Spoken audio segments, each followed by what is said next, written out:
Primeiro livro dos Reis, capítulo de número 13. A pregação se dará hoje na primeira parte desse capítulo 13, ok? Que irá do versículo de número 11 até o versículo de número 19, certo? Dessa perícope, dessa parte que conta da desobediência e o castigo do profeta que Deus enviou a Israel, ao Reino do Norte. Todavia, para melhor entendermos, Eucilene e Marcelo, o que Deus nos falará por meio também da mensagem, nós vamos ler do 11 até o final do capítulo, até o 34, tá bom? Nós vamos ler do 11 até o final do capítulo, mas a pregação irá do 11 até o 19. Eu gostaria que os irmãos se esforçassem para acompanhar a leitura, ok? É um texto maior. É importante que nós acompanhemos para nós termos o entendimento do todo, ok? Irmãos, vocês se lembram o que aconteceu anteriormente? Lembra que Jeroboão, o rei do norte, do Reino do Norte, fez um culto todo contrário à palavra de Deus, lembra? E que Deus enviou um profeta do sul de Judá para poder repreendê-lo, lembra? E Jeroboão quis prender esse profeta, lembra? Prendeu. E o que aconteceu com a mão dele? A mão dele secou-se, paralisou-se, lembra? E aí ele pediu ao profeta que orasse pela mão dele. E o profeta orou a Deus e a mão dele foi sarada. Depois Jeroboão disse a esse profeta que comesse e bebesse com ele. E o profeta disse, não, Deus me deu uma ordem para que eu não ficasse aqui, não comesse nem bebesse aqui, mas voltasse para ajudar do caminho que o Senhor me ordenou. E o profeta se foi. Profeta obediente. Mas agora veja o que acontece com esse mesmo profeta. Olha o texto, irmãos, por favor. Morava em Betel um profeta velho. Esse aqui é outro profeta. Vieram seus filhos e lhe contaram tudo que o homem de Deus fizera aquele dia em Betel. As palavras que dissera ao rei, contaram-nas a seu pai. Perguntou-lhes o pai, por que caminho se foi? Mostraram seus filhos o caminho por onde fora o homem de Deus que viera de Judá. Então disse a seus filhos, albardai-me um jumento. Albardaram-lhe o jumento, e ele montou. E foi após o homem de Deus, e achando-o sentado debaixo de um carvalho, lhe disse, és tu o homem de Deus que vieste de Judá? Ele respondeu, eu mesmo. Então lhe disse, vem comigo a casa e come pão. Porém lhe disse, não posso voltar contigo, nem entrarei contigo, não comerei pão, nem beberei água contigo neste lugar. Porque me foi dito pela palavra do Senhor, ali não comerás pão, nem beberás água, nem voltarás pelo caminho porque foste. Tornou-lhe ele, também eu sou profeta como tu. E um anjo me falou por ordem do Senhor, dizendo, faze-o voltar contigo à tua casa, para que coma pão e beba água. Porém, mentiu-lhe. Então voltou ele e comeu pão em sua casa e bebeu água.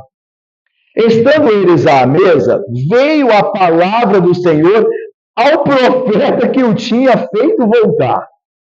E clamou ao homem de Deus que viera de Judá, dizendo, assim diz o Senhor, porquanto foste rebelde à palavra do Senhor, e não guardaste o mandamento que o Senhor teu Deus te mandara, antes voltaste e comeste pão e bebeste água no lugar que te dissera, não comerás pão, nem beberás água, o teu cadáver não entrará no sepulcro de teus pais. Depois de o profeta a quem fizera voltar haver comido pão e bebido água, albardou para ele o jumento. Foi-se, pois, e um leão o encontrou no caminho e o matou. O seu cadáver estava atirado no caminho, e o jumento que ele montara, né? E o leão parados junto ao cadáver.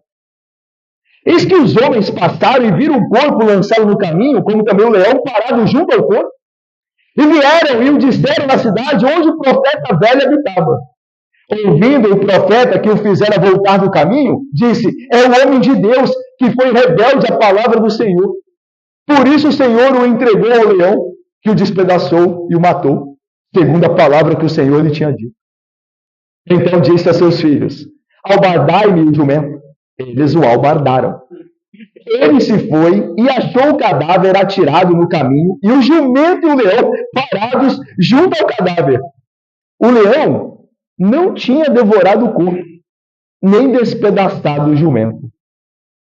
Então o profeta levantou o cadáver do homem de Deus e o pôs sobre o jumento, e o tornou a levar.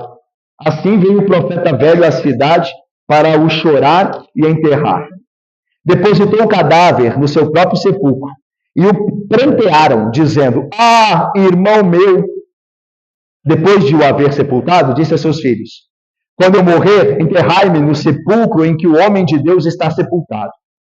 Ponde os meus ossos junto aos ossos dele, porque certamente se cumprirá o que, por ordem do Senhor, clamou contra o altar que está em Betel, e contra todas as casas dos altos que estão nas cidades de Samaria. Depois dessas coisas, Jeroboão ainda não deixou o seu mau caminho. Antes, de entre o povo, tornou a construir sacerdotes, ou constituir, melhor, sacerdotes para lugares altos. A quem queria, consagrava para sacerdote dos lugares altos. Isso se tornou em pecado à casa de Jeroboão, para destruí-la e extingui-la da terra. Vamos orar, irmãos? Ó Deus, santo e bendito, nós estamos diante de um texto difícil, Pai, da Tua palavra, porém inspirado, verdadeiro. E nós não podemos andar neste texto sequer 1 centímetro se o Senhor não estiver conosco. Portanto, ó Deus, que o Teu Santo Espírito, que ilumina o entendimento e abre o coração para a Tua palavra, faça essa obra em nós, Teu povo, nesta noite. Para que nós entendamos, ó Pai, o que o texto sagrado quer nos dizer. E para que nós tremamos diante sempre da Tua palavra, que não falha. Assim nós oramos, em nome do Senhor Jesus, com perdão dos pecados. Amém. Meus irmãos, esta é uma das histórias mais estranhas da Bíblia. Um profeta enviado de Judá a Israel, corajoso, porque vai desafiar um rei, por ordem do Senhor, obedece a Deus, não cedendo ao convite do rei de comer na casa dele e beber lá. É um profeta corajoso, obediente, que logo em seguida desobedece a mesma ordem que tinha dado Deus, que ele obedecera alguns instantes anteriores. Outro profeta que nos é apresentado, já velho, conta uma mentira ardilosa, só para mais tarde dizer a verdade. Que confusão! O profeta fiel deixa de ser. O mentiroso passa a falar a verdade. O leão aparece na história, Leila. Mata o profeta, mas se recusa misteriosamente a comê-lo. O texto diz que o leão estava parado diante de uma ceia saborosa, né? Tinha um profeta ali morto e um jumento podia fazer, olha, o almoço e a janta de uma vez. E o texto diz que ele estava parado do lado do jumento com o profeta morto. No final da história, um homem pede para ser enterrado junto com os ossos de outro homem, que ele mesmo destruíram com a mentira dele. Que confusão. Esse não é um tipo de história bíblica que se conta para crianças, né? Próxima escola dominical aí, professor da escola dominical. Contar esse texto para as crianças. E também não é um texto que os pastores pegam com frequência. Uma das bênçãos da exposição sequencial na Bíblia é esse, né? Acho que não fosse a sequência de Bíblia, nós pastores talvez fugiríamos de texto assim, né? Isso aqui é muito difícil, não quero mexer com isso não. Mas como a pregação é sequencial, você tem que encarar textos assim. E quão abençoadores eles são. No final você descobre. Que bênção, né? É pregar todo o conselho de Deus. Que bênção que é. Não fugir de nenhum texto. Esse texto, ele não é tão problemático pela sua estranheza apenas. Nesse texto é difícil de reconhecer os mocinhos, né? Quem era obediente torna-se desobediente, quem mentia passa a falar a verdade. Às vezes é assim também na nossa vida, né, com aqueles que nós nos relacionamos. Às vezes é difícil, né, entender as pessoas. Né? Às vezes agem de um jeito, às vezes agem de outro. No entanto, talvez esse texto seja o texto em que podemos começar a enxergar verdades e princípios que revelam muito da nossa própria experiência. Nós vemos líderes religiosos fracassando muitas vezes, não é verdade? Homens fiéis a Deus que tropeçam, que promovem escândalo. Isso é uma verdade para nós também. Às vezes nós somos levados a perguntar se os nossos professores, se os nossos pastores são homens falhos e tropeçam nessas coisas, o que será da obra de Deus? Certo? Se pastores são homens falhos, como Deus fará a obra dele? Mas nós vamos ver nesse capítulo, não só hoje, se Deus quiser, domingo que vem, se Deus permitir, que a palavra de Deus continua verdadeira e poderosa, independente dos homens fracos, que são os chamados para proclamarem esta mesma palavra. Essa é uma doutrina que os reformados, chamam de Vox Dei, ou voz de Deus. Independente do vaso de barro que a proclame, ela é poderosa por si só. Independente da fraqueza dos pastores, a palavra de Deus sempre fará o serviço dela. E é nessa confiança que nós pregamos. Porque se nós olharmos para nós, mas é no confiança de que a palavra é poderosa para fazer aquilo que ela foi destinada a fazer. Dar vida aos que creem, condenar os que mantêm-se rebeldes a ele. Ela sempre fará isso, independente das falhas dos pastores, dos profetas, dos homens de Deus. Mas vamos com calma.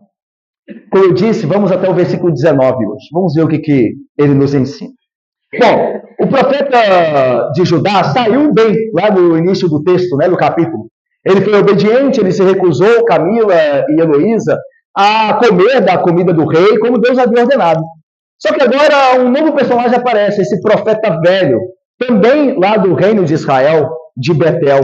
E como nós vimos, ele vai ser o instrumento pelo qual o profeta de Judá será tentado a desobedecer a Deus. Então, vamos ver como esse texto ele começa.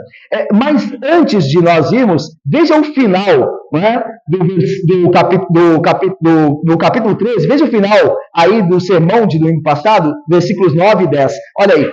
Porque assim disse o profeta de Judá, me ordenou o Senhor pela sua palavra, dizendo, não comerás pão, nem beberás água, e não voltarás pelo caminho por onde foste.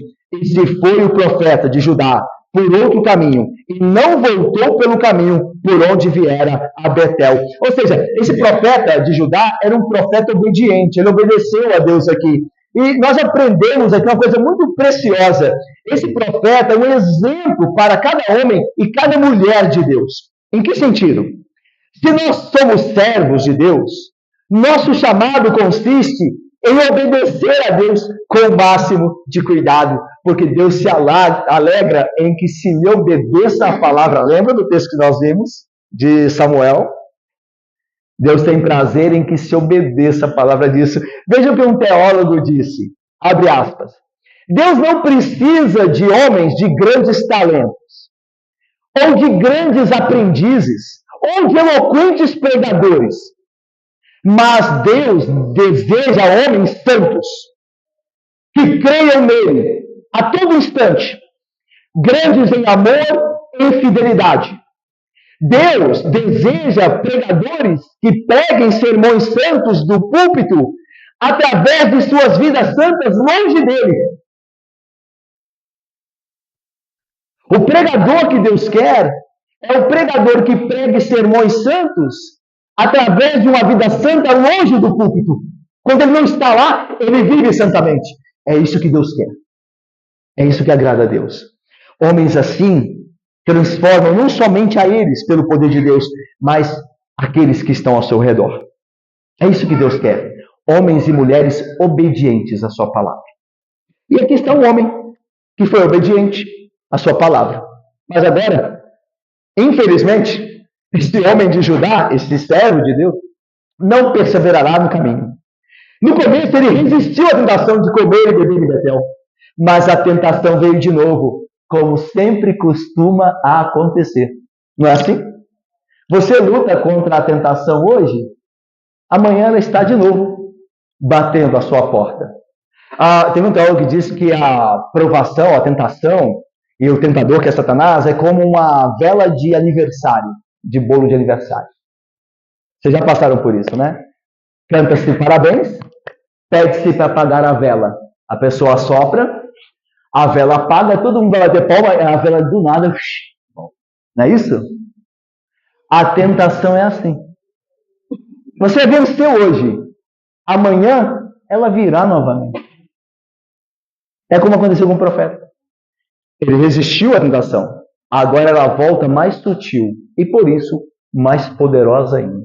Agora ela vai vir não por meio de um rei rebelde, mas por alguém que se identifica como um profeta também, como um irmão de profecia.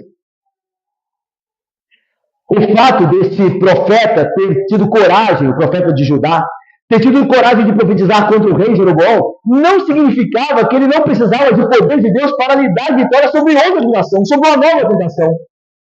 E nós temos a mesma necessidade desesperada, ou seja, de saber que vencer uma tentação, de manter-se firme, não nos livra de outras tentações, e que nós precisamos continuar a vigiar. A razão pela qual Jesus nos ensinou a orar para que Deus nos livre do mal, e a fazer isso todos os dias, é que sempre somos vulneráveis a outro ataque espiritual, a outra tentação. A gente vê como isso se dá então, versículo 11. Morava em Betel um profeta velho. Vieram seus filhos e lhe contaram tudo que o homem de Deus, esse aqui o de Judá, fizera aquele dia em Betel. As palavras que dissera ao rei, contaram-nas a seu pai. Então o velho profeta, que era o pai desses rapazes, soube de tudo que havia acontecido no início do capítulo 13. De que o profeta de Judá foi e trouxeram a palavra de Deus a Jeroboão, e de fato o exortara, e depois Jeroboão quis prender, e a mão dele secou, e o profeta orou, e depois o rei convidou ele para comer e beber, mas ele não quis. É provável que este velho profeta soube de tudo o que aconteceu. E agora os seus filhos, por meio de seus filhos, que lhe contavam agora. Agora olha o versículo 12. Perguntou-lhes o pai, esse profeta velho, por que caminho o homem de Deus se foi esse de Judá? Mostraram seus filhos o caminho por onde foi o homem de Deus que viera de Judá. Então disse o velho profeta a seus filhos, preparai-me, que aí é albardai-me um jumento, preparai-me um jumento. E eles prepararam um jumento a ele e ele o montou. E foi após o homem de Deus, foi procurar o homem de Deus pelo caminho que os filhos haviam apontado e achou o homem de Deus. O homem de Deus estava sentado debaixo de um carvalho.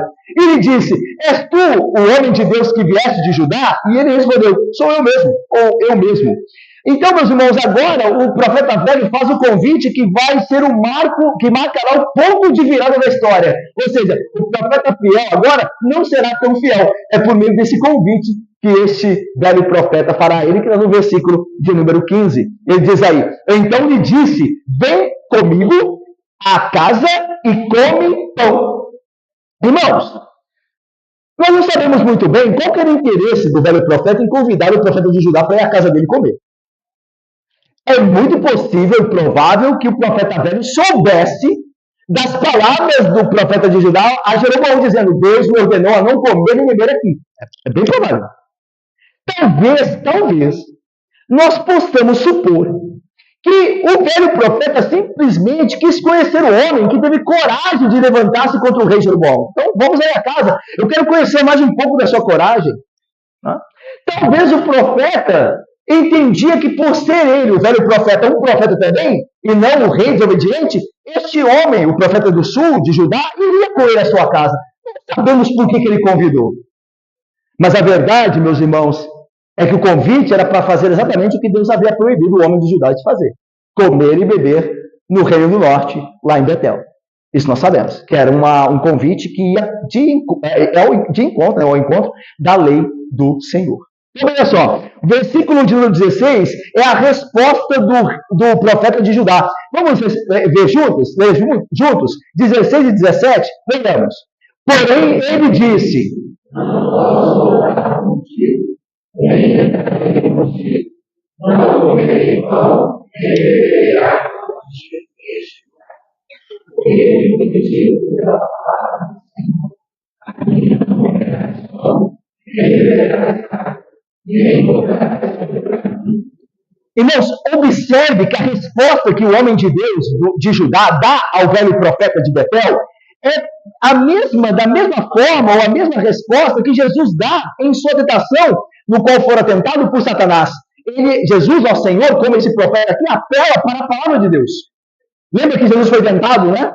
Por Satanás, e Jesus respondeu: assim está escrito, assim disse Deus, assim disse o Senhor, assim está escrito, não só de pão viverá o homem, mas de toda palavra que procede da boca de Deus. Esse profeta, a princípio, responde da mesma forma: eu não vou contigo, nem entrarei na tua casa, nem comerei pão, nem beberei água, porque me foi dito pela palavra do Senhor, porque o Senhor disse. A base da obediência é essa mesma, como fora de Jesus também no deserto. A base é a palavra de Deus, é o que Deus diz. Irmãos, é importante nós conhecermos a Bíblia por conta disso também. Porque nós vencemos tentações através da palavra de Deus. Quando nós somos tentados a fazer um pecado, nós devemos nos lembrar do que Deus diz em sua palavra. Quando você é tentado a ceder ao pecado, você deve se lembrar da promessa de Deus de vara e de ira sobre o pecado. E você assim é livre pelo poder de Deus e da sua palavra do pecado que você faria, porque você se lembrou da palavra do Senhor. O que Deus diz e promete àqueles que caem em pecado e não se arrependem. Ou aqueles mesmos crentes que flertam com o pecado e ainda que sejam de fato perdoados e não pecam salvação por isso, obviamente, porque Cristo é o fundamento da salvação deles, ainda assim tem graves consequências e terríveis implicações em sua vida. E você se lembra disso. Então isso é uma força para você resistir à tentação. Porque a palavra de Deus diz que o pecado tem as consequências. Mesmo na vida dos crentes. Pensa em Davi, que nós vimos há pouco tempo atrás. Então a palavra de Deus é de grande valia para nós resistirmos e vencermos tentações. Um teólogo disse, se eu não me engano, John Piper, ele disse para nós combatermos fogo com fogo. A ideia de que a tentação é poderosa, mas a palavra de Deus é mais poderosa. Então, combata fogo com fogo. Combata a tentação com a palavra de Deus. Não, Deus disse que eu não posso me envolver com isso. Deus disse que eu não posso seguir esse caminho. Isso lhe será bênção. Isso lhe guardará. Porque a palavra é luz para os caminhos, lâmpada para os pés. Livra a alma do pecado. Conheça a palavra do Senhor. Porque é com ela que nós vencemos a tentação. É com ela que nós resistimos a este mundo mal, aos desejos da carne. É com ela que nós fazemos com que Satanás fuja. Nós resistimos a Satanás com a palavra de Deus. Jovens, eu louvo a Deus, disse João, porque a palavra de Deus permanece em vós e tendes vencido o maligno. Mais da palavra de Deus. Mais da palavra de Deus. Mais poder espiritual. Mais força na hora da tentação. Mas o profeta velho não se deu por satisfeito, Vitor, Ana. Ele insistiu. Olha aí o texto. Versículo de número 18. Tornou-lhe ele, o profeta velho de Betel: também eu sou profeta como tu. Olha, irmão, sou do mesmo ministério seu. Aí, sou profeta. E um anjo me falou por ordem do Senhor. Alguns chamariam isso de profetada, né? É a profetada. Um anjo me falou por ordem do Senhor, dizendo: faze-o voltar contigo à tua casa, para que coma pão e beba água. E aí, o autor do livro nos já conduz a entender o que estava acontecendo. Aquele profeta velho estava mentindo. Nenhum anjo foi enviado. E o Senhor nada lhe falou. Ele mentia. Irmãos, eu parto aqui para uma aplicação para nós que é muito importante. Algumas pessoas ficariam muito impressionadas com esse tipo de afirmação de alguém. O Senhor me revelou. O anjo do Senhor me falou que é para você fazer isso. Isso impressiona muitos. Ainda mais do nosso meio evangelical pentecostalizado. E não se engane, o pentecostalismo dessas revelações está até mesmo dentro das igrejas mais históricas e reformadas. Dizia um teólogo que o pentecostalismo não é uma denominação, é um movimento. Você encontra ele em tudo que é igreja. Algumas pessoas ficaram muito impressionadas com esse tipo de afirmação, alguém dizendo que Deus me falou, ou ele me revelou, ou ele enviou um anjo. Se alguém diz que recebeu a palavra de revelação de Deus, quem somos nós para discordar, não é mesmo? Você está falando que Deus falou com ele, alguém vai discordar? Apesar dele ser um homem miserável como nós somos, alguém vai discordar dele? E aí nós ficamos presos nessas coisas. Não deveríamos, talvez, esperar realmente uma nova luz? Longe do que Deus escreveu aqui, talvez ele tenha algo mais a dizer, talvez ele não tenha acabado, talvez Cristo não tenha dito tudo. E aí alguém apareça com a nova revelação, e aí nós vamos ouvir, afinal ele está dizendo que é o Espírito de Deus que está revelando a ele. Não somos obrigados a obedecer palavras de pessoas assim, a tudo que eles dizem e sempre que dizem. Essa é a forma, irmãos, como alguns pregadores conseguem adquirir controle sobre suas congregações. E como alguns cristãos tentam manipular outras pessoas. Deus me mandou fazer aquilo. Ou pior, porque Deus me mandou fazer aquilo, aí o problema é seu. O pior é, Deus me mandou dizer a você para fazer isso. Aí é pior. Aí é pior. E os que não creem na Bíblia, como única regra de fé e prática, o único lugar onde Deus nos fala e um lugar suficiente que Ele nos fala, esses são alvos fáceis para esse tipo de pessoa. Como este velho profeta de Betel. Não, mas é que Deus me enviou um anjo dizendo que ele mudou a vontade dele. É para você ir comer comigo. É nesse caso particular que nós vemos aqui, que o profeta de Betel estava mentindo. Sabemos isso porque a Bíblia diz claramente, porém mentiu-lhe. Estava mentindo. Aí está no versículo 18. No entanto, mesmo sem dispor dessa informação privilegiada, o homem de Judá deveria ter pensado melhor antes de ouvir o outro profeta, quando ele lhe disse. Por quê? Porque o que o antigo profeta, o velho profeta, disse, contrariava claramente a ordem de Deus. Peraí, Deus me mandou ir embora sem comer nada e não me envolver com vocês aqui. Aí Deus mudou a vontade dele, está dizendo que ele tem uma nova revelação que é contrária às Escrituras. Ele deveria ter percebido isso. Essa é a maneira de saber com certeza que a profecia era falsa. Ou seja, quando a profecia contradiz uma ordem clara que Deus deu em sua palavra, não é para ser ouvida. É por isso que nós não precisamos de novas revelações. É por isso, sabe por quê? Deixa eu explicar por quê. Se alguém chega para você e diz assim, eu tenho uma nova revelação do Senhor para você, olha, nova revelação eu não quero. A revelação de Deus é essa aqui. Paulo disse que se um anjo, e convenhamos, você não é um, se um anjo vier trazer uma palavra que não está aqui, que seja maldito esse anjo. Então não tenho nenhuma obrigação de ouvi-lo. E nem desejo. Se alguém disser que tem uma nova revelação que vai além dessa palavra. Seja anátema, segundo Paulo diz às Gálatas. Seja maldito. Quem trouxer algo a acrescentar essa palavra, o cânon fechado. A palavra dos profetas e dos apóstolos. E se alguém disser para você, não, mas essa palavra não é nova, é a palavra do Senhor. Então, onde está no texto? Onde está a palavra? Se ela não é nova, diga em que texto que está a palavra do Senhor. Aí nós vamos ver juntos.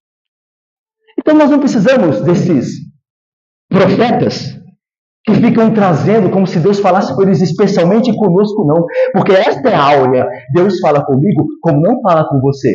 Porque você tem a sua Bíblia aí, seu coitado. Mas Deus fala comigo ao pé do ouvido. Vai entender que maluquice é esta. Deus nos fala pela sua palavra. Deus falou outrora por profetas, por homens, através de sonhos e visões. Hoje nos fala pelo Filho. E o Filho mesmo disse onde Deus nos fala por ele. O Filho diz, ide às Escrituras. Ide às Escrituras, porque elas dizem e falam a respeito de mim. E já elas, porque julgais ter nelas a vida eterna, e são elas que testificam de mim. Ide as Escrituras. O Filho mandou. Aí nós ficamos esperando alguma nova revelação de algum profeta aí, ao invés de nós nos contentarmos com a verdadeira, poderosa palavra de vida, as Escrituras. Observe que o velho profeta baseou sua afirmação em uma mensagem de um anjo. Um anjo veio e falou que o Senhor... Veja, qual que era mais poderoso e mais digno de ser crido? Ter o profeta de Judá ter ouvido do próprio Deus o que ele deveria fazer, ou através de um mediador que era um anjo? Claro que era a primeira opção. Eu falei diretamente, o Senhor falou diretamente comigo, não precisou de um anjo. Então a revelação que eu recebi é mais confiável do que a tua, porque a tua tem um mediador. A minha foi diretamente do Senhor em sua palavra. Então a minha é mais confiável. E aí lembrando o que Paulo disse, lá aos Gálatas que nós citamos aqui. Mas ainda que nós, mesmos apóstolos, hein, ele diz, ainda que nós mesmos falhemos em trazer uma palavra que vá além da que vos temos pregado, ou um anjo vindo do céu pregue o evangelho que vá além daquele que vos temos pregado, seja maldito. Assim como já dissemos. E agora repito, se alguém vos prega o evangelho que vá além daquele que recebestes, seja maldito. Gálatas 1, 8, 9. Irmãos, se nós temos a palavra de Deus, do que nós precisamos? Uma questão prática. Do que nós precisamos se nós temos a palavra do Senhor? Nós precisamos mais de alguma coisa? Essa palavra que nós lemos lá no Salmo 19 é perfeita, restaura a alma. O testemunho do Senhor é fiel, dá sabedoria aos simples. É puro, ilumina os olhos. Do que você e eu precisamos, irmãos? De mais nada. De mais nada. Somente da palavra do Senhor registrada para a nossa edificação, santificação e glorificação nele. Mas, irmãos, não sintamos pena do homem de Judá, ok? Não pense que ele foi tratado injustamente, ou que foi uma vítima indefesa de uma mentira que ele jamais poderia ter reconhecido. Pelo contrário, o homem de Deus deveria ter obedecido, uma vez crido, na palavra do Senhor. Todavia, ele deu crédito à palavra do velho profeta. Ele preferiu confiar na palavra do homem do que na palavra de Deus. Veja aí o versículo 19, então, como é nosso final hoje. Veja o que diz. Vamos ver juntos? Então voltou ele e comeu pão em sua casa e bebeu água. Irmãos, infeliz escolha a deste profeta de Judá, fiel outrora, agora desobediente. Ele não deveria ter dado ouvidos ao velho profeta. Ele não deveria. Ele tinha a palavra do Senhor, ele deveria guardar a palavra do Senhor. Mas ele, talvez por questão de uma ética, de uma política da boa vizinhança, afinal, eu vou duvidar dele, né? Quem sou eu para duvidar dele? Está falando que teve, então ele teve, né?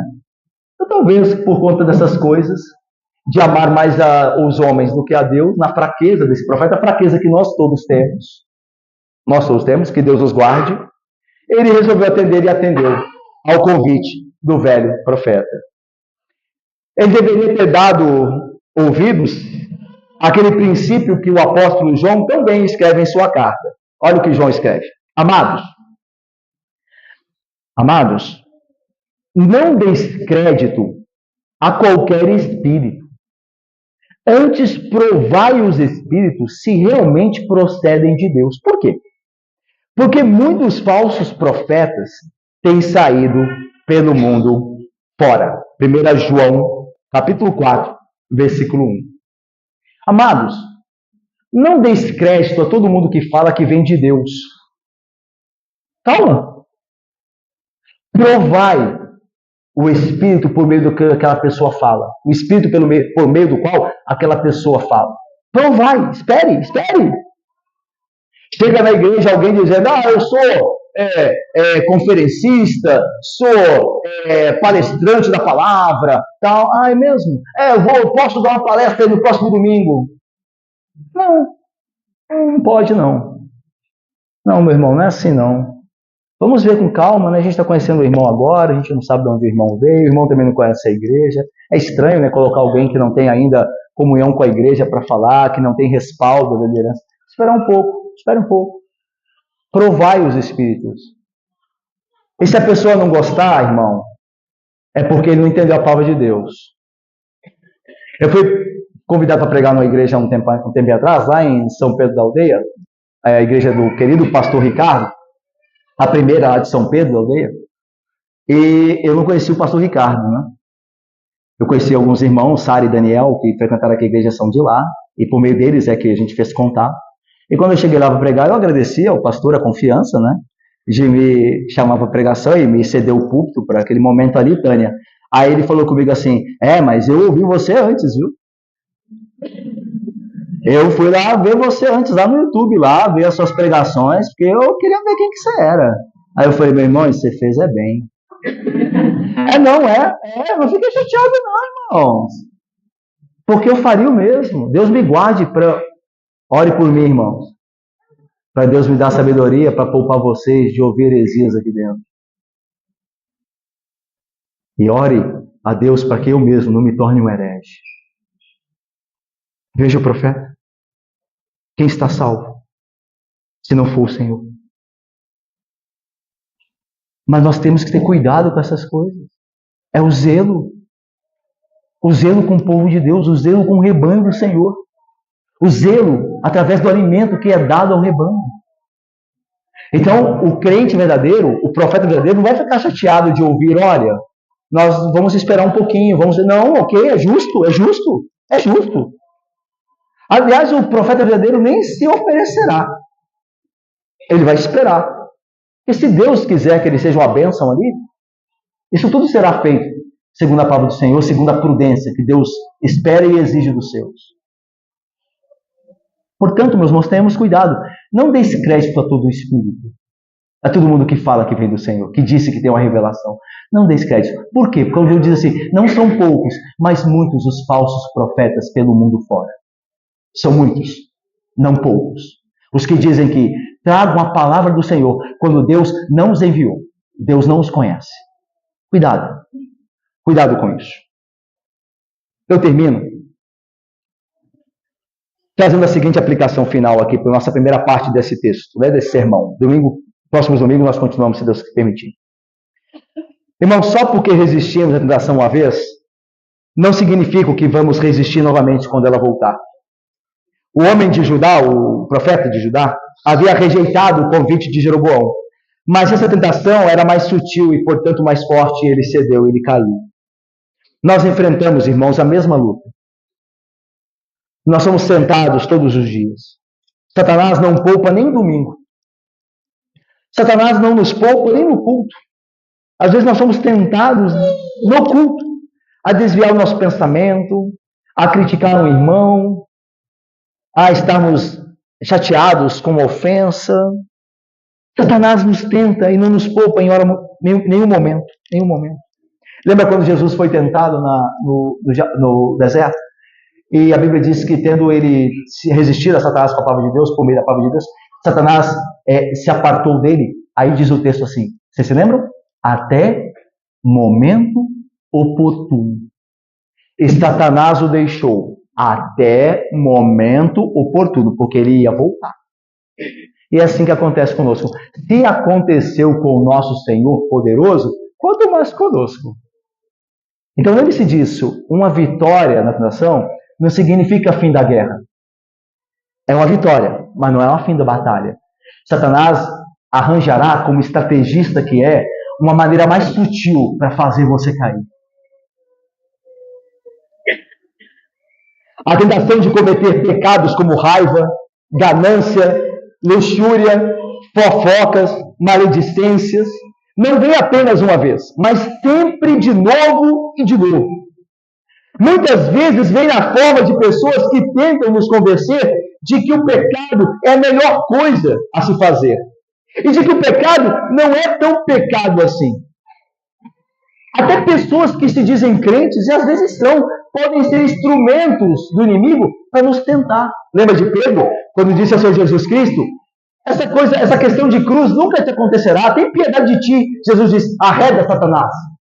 Porque não cogita a coisa de Deus agora, Pedro, mas a dos homens. Você está sendo tentado por Satanás e caiu na tentação dele de me provar, de tentar me desviar do caminho. Até crentes, até parentes podem nos prejudicar, até irmãos na fé podem nos prejudicar em suas falhas a fazermos algo que Deus não deseja. Cuidado, vigiemos através da palavra.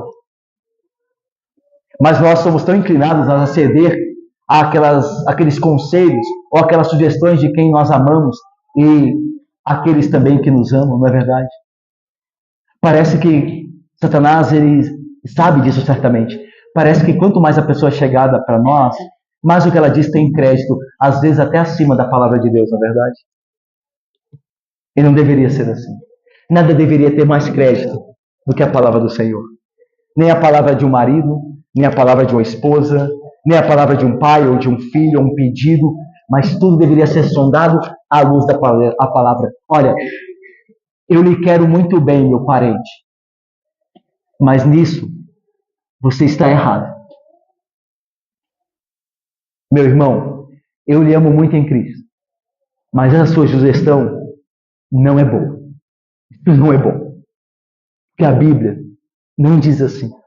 A Bíblia diz o contrário. Isto é amar a Deus e a sua palavra acima de todas as coisas. Isto é obediência. Apego à palavra acima de todas as coisas. Acima das opiniões e sugestões e conselhos daqueles que nós amamos, mas que não estão naquele momento andando segundo a palavra. É claro que nós devemos saber falar em amor essas coisas, mas falá-las, certamente. Nisso eu não estou com você. Nisso não. Porque vai contrário à palavra de Deus. O profeta de Judá caiu. Porque o profeta velho disse, eu sou profeta como tu. Tu és o meu irmão, pode confiar em mim. Ele não deveria. Porque era contrário à palavra de Deus. Irmãos, nós devemos sempre dar ouvidos à palavra de Deus. E nunca ouvir alguém que diga, Deus me disse isso. Mas ao invés, ouvirmos as pessoas que dizem, na Bíblia está escrito isso. Não ouça as pessoas que dizem, Deus me disse isso. Ouça as pessoas que dizem, na Bíblia está escrito isso. Essas são pessoas, pela graça de Deus, que você pode confiar. Sempre entendendo que elas podem falhar, sempre atentos. Mas se elas estão te dizendo que a palavra de Deus diz, então por conta da palavra, o que elas dizem são confiáveis. O ministro do Evangelho só é confiável à medida que ele prega a palavra. Quando ele deixar de fazer, não importa quem ele seja, pode ser o mesmo mais famoso aí entre nós, aí, o mais badalado, aí, o mais celebrado. Não importa, ele pode ser o mais medíocre também, como esse que vos fala. Não importa. Não importa quem seja. Se pregar a palavra, tem a nossa destra da comunhão, tem a nossa aceitação. Se não pregar, olha, com todo o respeito, nisso nós não vamos concordar. Que Deus nos guarde em sua palavra, nos dê sabedoria para conhecê-la e crer nela e se lembrar sempre dela, para nós vencermos as tentações. Que Deus abençoe. Amém, irmãos.